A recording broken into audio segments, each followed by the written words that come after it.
Merhabalar, ben Huri. Huri'me Tek Mutfak'ta kanalıma ve mutfağıma hoş geldiniz. Köfteli çorba tarifi vermek istiyorum. Tarifimize hemen başlayalım.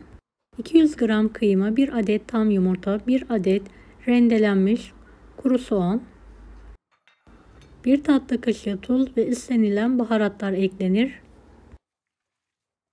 Köfte harcımızı toparlanana kadar yoğuralım.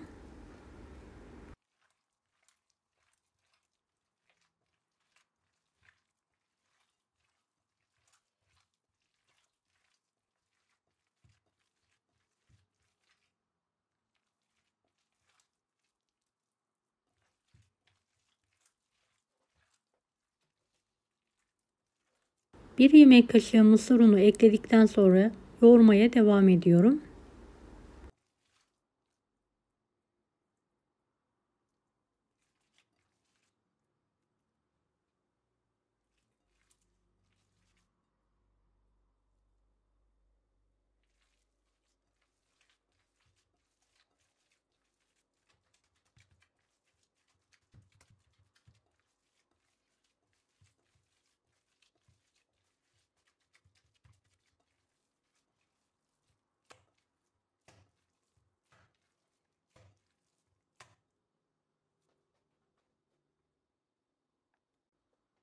Harcımız artık hazır. Küçük köfteler halinde yuvarlayarak şekil veriyorum.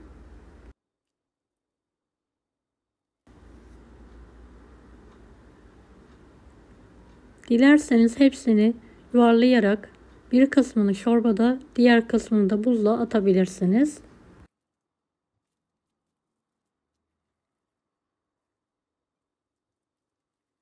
Evet, köftelerimizi hazırlamaya devam edelim.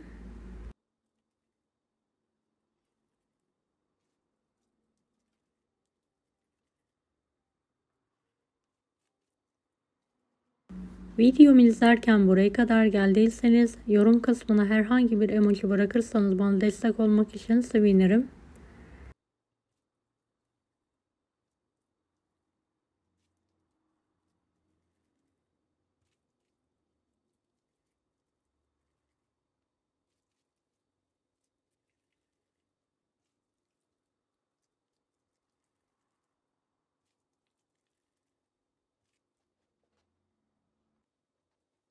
Evet, kıymanın bir kısmını büyük köfteler halinde hazırladım. Daha farklı bir tarifte kullanacağım. Dilerseniz hepsini küçük halde hazırlayarak bir kısmını buzluğa kaldırabilirsiniz.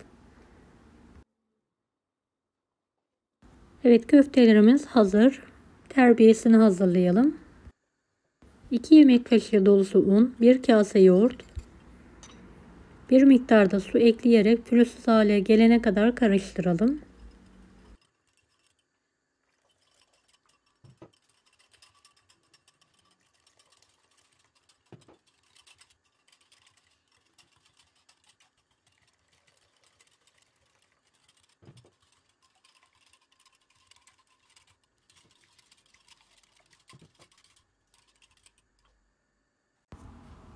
Kaynayan sıcak suya 1 kase dolusu erişte ekleyelim ve eriştemiz yumuşayana kadar haşlamaya bırakalım.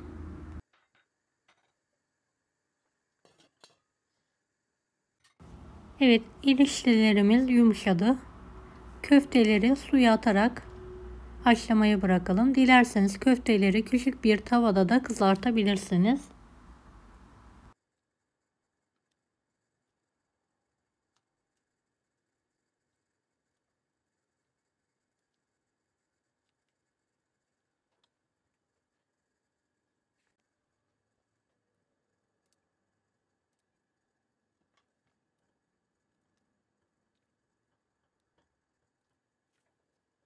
Kapağını kapatarak köftelerin pişmesi için bekleyelim.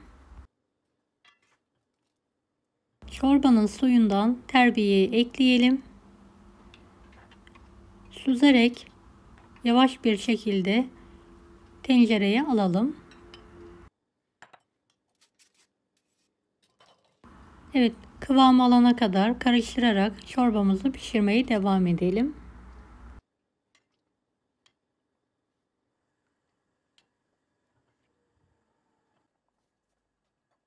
Kaynayan çorbaya Damak tadımıza göre tuz ilavesi yapalım. 1 yemek kaşığı tereyağını eritmeye bırakalım.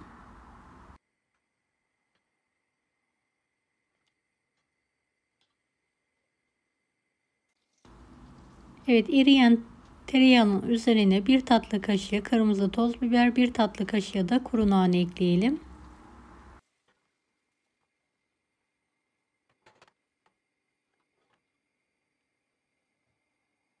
Evet, kıvam alan kaynayan çorbamıza hazırladığımız sosu gezdirelim.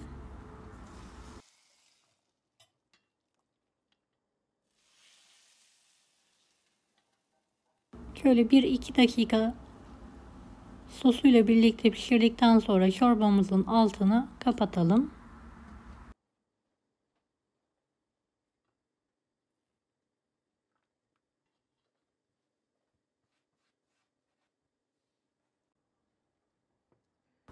Evet, kıvamı bu şekilde.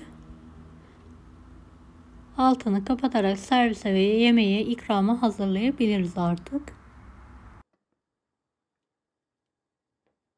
Bol taneli, gerçekten çok lezzetli bir çorba. Denemenizi tavsiye ederim. Deneyecek olanlara şimdiden kolaylıklar dilerim. Kanalıma ücretsiz abone olmayı unutmayın. Bir dahaki videolarda görüşmek üzere. Allah'a emanet olun. Hoşça kalın. Daha farklı tarifler için bunları da izlemeyi unutmayınız.